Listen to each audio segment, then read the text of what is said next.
Thanks so much. And yeah, I'm like really excited to be here. I've been here last year. This year is even more amazing than last year.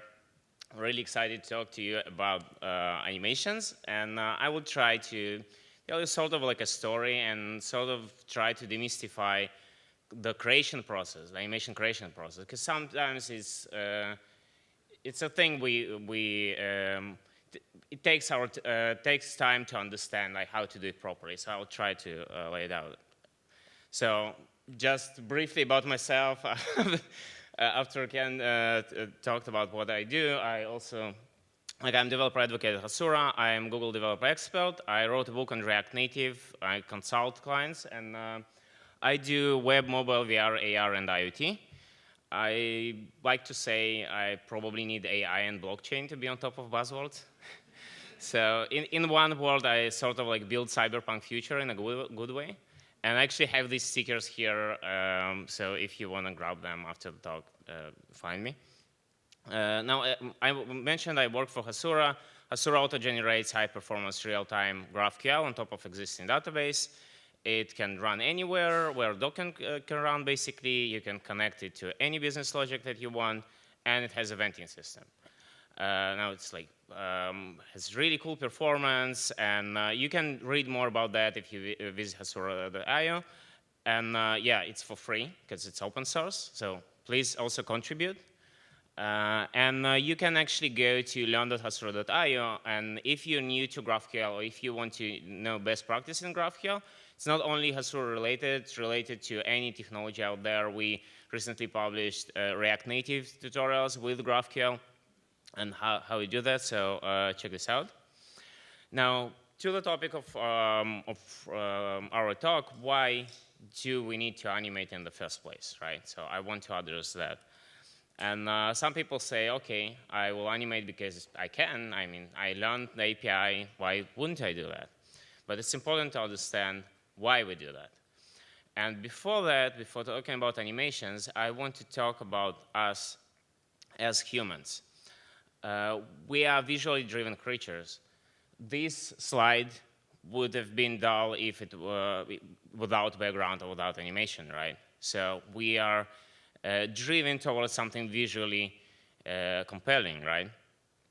So again, why do we need to animate? We want our apps to stand out. There are millions of apps in any of the stores, and when we develop our app, we want it to be we want users to basically interact with our app somehow, to pay us money for this app, or do whatever you want whenever like you publish the app, right? We want to provide our users visual hints what to do in the app. And I like to say we want to define a story of your app. And yes, we are storytellers because we want to define how a user will go from one screen to another, will interact with the menus, interact with icons, with everything you have in the app. You need to tell this story. So a user will be driven towards visually compelling things to interact with them. Now, what we also want to do, we want to reduce cognitive load, and I will talk about that in a bit. And we also want to reduce cognitive friction. And let's talk about cognitive load. And here I'm going from the tech topic to more psychology thing. So cognitive load is basically the amount of mental resources that takes us to process some information, right? And I will give you an example. What do you see here? Just yell it out. Right, there is no meaning, like it's just a square, right? But if I will tell you, I have a line, a specific length, and the end of this line, I have another line with the same length on the first line, perpendicular to the first line. And on the end of the second line, there is a third line, perpendicular to the second line, parallel to the first line with the same length as the first and the second. At the end of the third line, there is another line perpendicular to the third, perpendicular to the first, connected to the first, parallel to the second with the same length. You will understand it's a square, but it will take you much more time to process that. The same apps without animations. Everything in this world is animated. There are physics everywhere. Like everything is micro interactions and tiny animations, right? So if we show our users app without animations, it will just take them maybe milliseconds, but it will take them time to understand what this app is and what it actually means. And this makes your app stand out in a bad way, because then people are like, what's that app? I'll just uninstall it. And you can say, okay, fine, but I will do like flying animations, exploding particles, fade-ins, fade-outs, all this crazy stuff. But then we can cause cognitive friction. And what is cognitive friction? There is some kind of visual language of things we expect to behave in some way. Let's say if I have an app, and I have a bullet in the middle of the app that will explode to particles that will spin, assemble into a message, and there will be types there. And it's a chat app. It's not something that you expect from the chat app, so it was like, what's going on with my phone, right?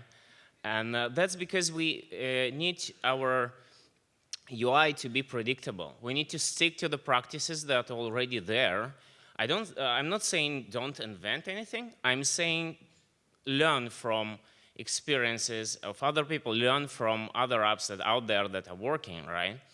And if you want to invent your own visual language, you can do so, but you need to be aware that you need to test that on users, on actual users, not your coworkers or your friends that maybe won't just tell you that your app sucks, but on actual users of the app.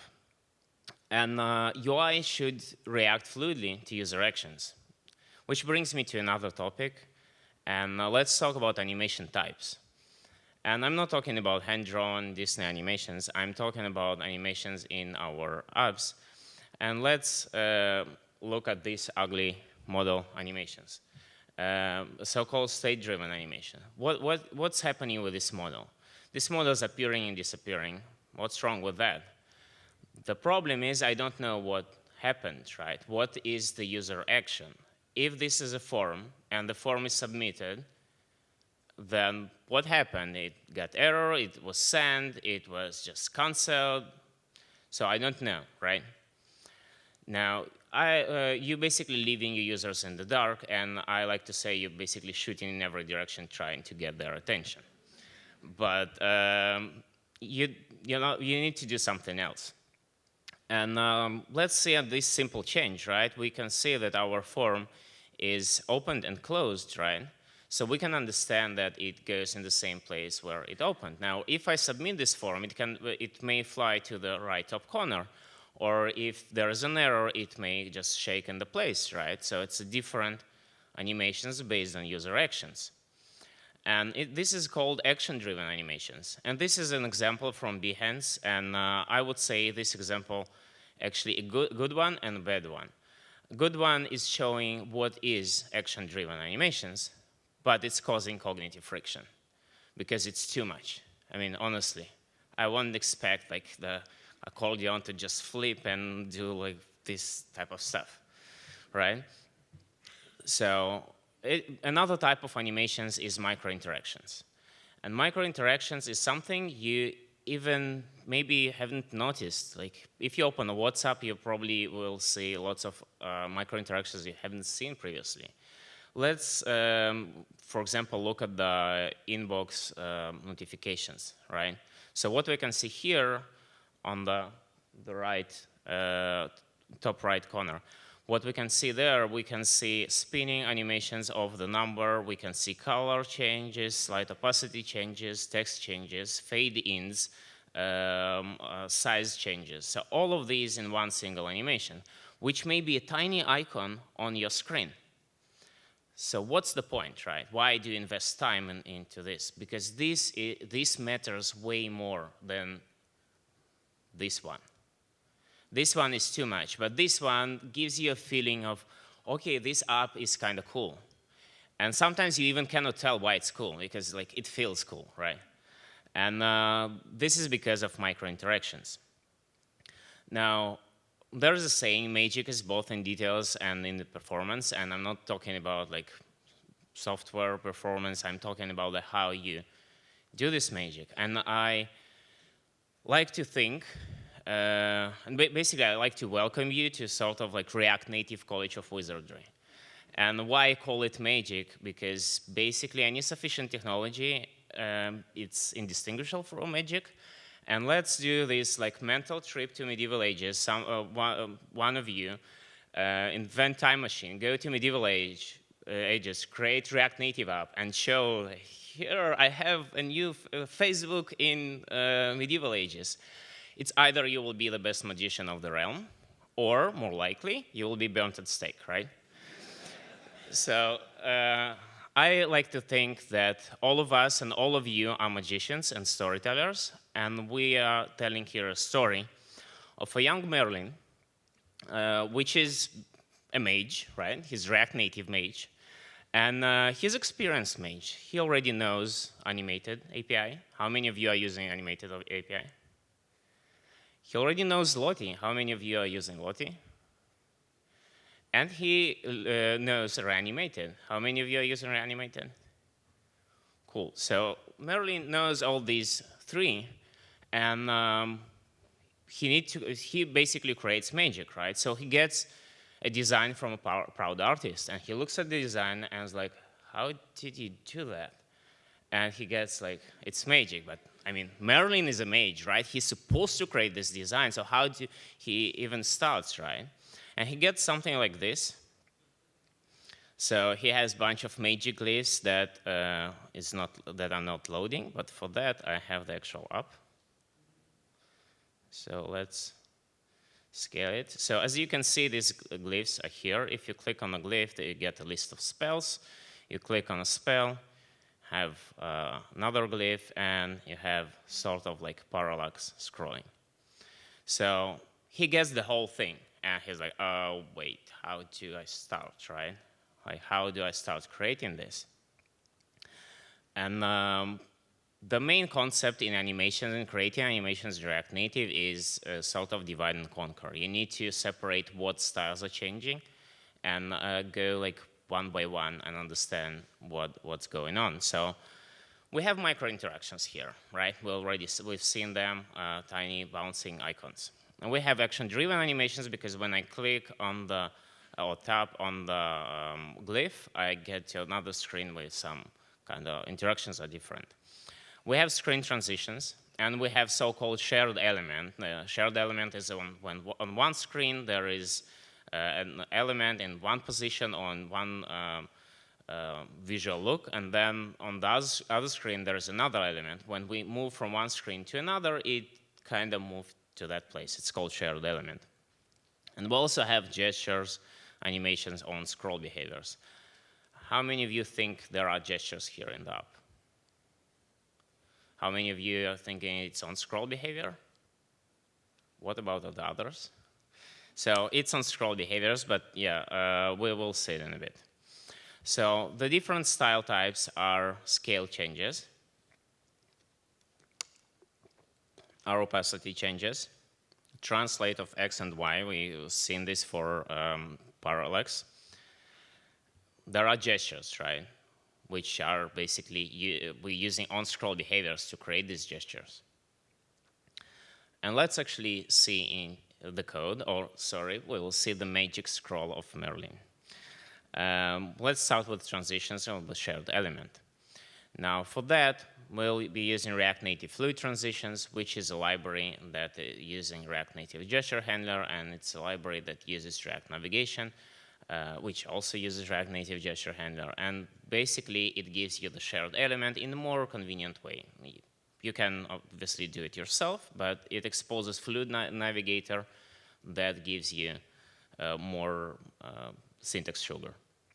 So transition will look like this. You'll have a wrapping element transition with a shared key. Now this shared key, spells in this example, will be the same key on two different screens. And whenever we pass the same key, element will be transitioned from one state on one screen to a state on the other screen. So in this example, we are rotating it. And let's see. Example here, so it's that rotation, right? Now, what about parallax scrolling? Parallel scrolling, the implementation is pretty simple. In a way, we have animated API and we have animated event. So what we can do, we can just take this animated event and set it on our animated value. It's up to you. It can be on state, it can be on in different place. And then we need to translate from one point to another. But there is a catch there. We want to translate images when they one behind the other, right? So whenever we, in the boundaries of the screen, whenever we scroll the image, we don't want to translate, but we want to translate the image that comes next, or the image that's before that. That's why I'm using index, and we'll see I'm using width of the screen to calculate the amount of translate that I need to pass to make two images translated one behind the other. Now, when I have these styles, I just add them as animated styles, right? And it's supposed to work if I make this getInterpolate work. Now, getInterpolate function, how many of you are using Interpolate? So Interpolate function, basically what it does, it gives me, okay, this is my input range, this is my output range. Do your magic. Basically, you say there is the first element in the range, the middle, and the third. In this case, I have out of screen on the right, out of screen on the left, and in between when you're moving your image, right? And I'm saying if I have the first image, then I just move it 150, like half of the screen, almost half of the screen. And the other way around, if I snap to the left or to the right, I just go off screen. Now, it's important part to use extrapolate, because if you don't use extrapolation in general, not only this example, when you use interpolate functions, it's important to use extrapolate because, especially with the animated event, because then you can, if you don't use that, you can get unpredictable results. What extrapolate does, in this case, it clamps or like limits the range to the end of the output range, end of the input range. Because let's assume my input range will reach 2,000, 3,000, whatever. Now, if I don't have clamp defined, then interpolate function will basically interpolate all the values in the same way that it did before hitting the end of the input range, output range. So it's important to use extrapolation. Now, what about gestures and using pen responder? How many of you use pen responder? Don't. Because you can get this. No, I'm just kidding, but you need to be aware of the fact that we have JS native. I'm exaggerating here, but I really suggest to use React Native gesture handler for handling gestures on the native side. Obviously, if you don't, you cannot work around that. You use pen responder, and yeah. Now there is also React Reanimated, and with React Native gesture handler, gives you a little bit different API. But it works completely on the native side, don't need to pass native driver, and Reanimated has these clocks features and lots of really cool stuff that you should probably check out. Now, what about really complex animations? Something like this, which is not that complex. So there is a Lottie library. Some of you are already using Lottie. Now with Lottie is a cool library that gives you an ability to get JSON from After Effects or something else what your designer used, and basically import this JSON as a file inside React Native Lottie and have this cool animation on the screen. So it's cool, right? But the problem is, I showed you example of the micro interactions. Imagine you have an app and you tell yourself, okay, I won't go a little crazy on really heavy action-driven animations, but I will do like 100 micro interactions. And all of them are using Lottie. Probably your app will crash, especially on Android, but I'm not sure with Hermes, maybe it won't crash already. So yeah, need to check it. But the thing is with Lottie, it's good, but beware of some animations with like huge JSON files and with huge like things going on. And the problem also when you rotate the screen with Lottie, some animations behave differently, behave in really weird way. So make sure you have 1, 2 such animations, and like, I'm not the one to tell you how many animations to have in your app, right? But think about the complications of having performance, animations bad for performance.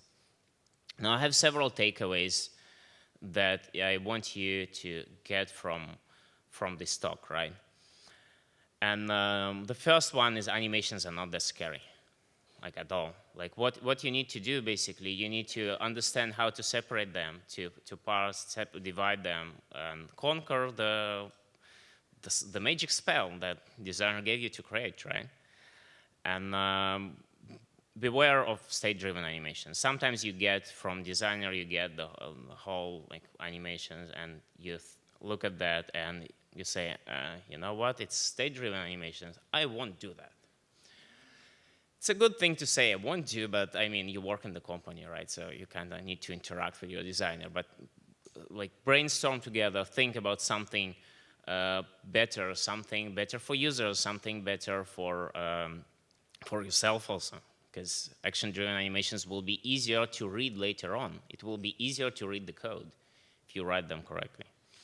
Now tell your story of your app, because I will mention it again. You're all storytellers. You're all telling these cool stories in your apps, and it's important to memorize this concept that you need to be aware what your users want, and you need to be aware how to drive your users towards the desired goal, right? Don't overcomplicate things. Lots of people overcomplicate things in a way of like, let's abstract everything, or let's do these cool animations that will make our app stand out, or let's do like, I don't know, something like, don't overcomplicate things. Not only related to animations, in general, just don't. Reduce cognitive load and reduce cognitive friction. So every time you see animation, think of how your user will perceive this animation and how if it will cause cognitive load or if it will cause cognitive friction, right? So the example of the chat, right, with exploding stuff, and it might be cool for a game. It might be not cool for the chat app. And stick to working practices and experiences. And again, you can invent things, but when you invent things and invent new UX language, new UI language, new animations, all of this, you need to understand that you need to test them well on your actual users. So make sure you recognize that and think what's better for your app. Now, I have, before I want to wrap it up, I have an announcement I want to make. So I call it Back to School workshop. So I will be doing 4 workshops on React Native online in last 2 weeks of August. So it will be about animations with Reanimated and with animated and with everything more getting into complex stuff. It will be AR workshop that I did 2 days ago. So it will be a different version, but will be online. There will be Reason React workshop, and yes, we will be actually creating actual working apps in ReasonML and not just hearing fancy talks. And there will be React Native with Bluetooth and IoT, and yeah, so I try to kind of bring all of cool talks I did in recent years and do this like back to school thing. And this is just like the form to get, if you're interested, just like sign up. And there is QR code, so it's easier for you to scan. And again, I'm really happy to be here. And I hope you learned something from this talk. And I really appreciate if after the talk, you just tell me how bad it was. Please do. I really appreciate feedback. And yeah, thanks so much. And This is my Twitter handle, YouTube channel, and my website. Thanks.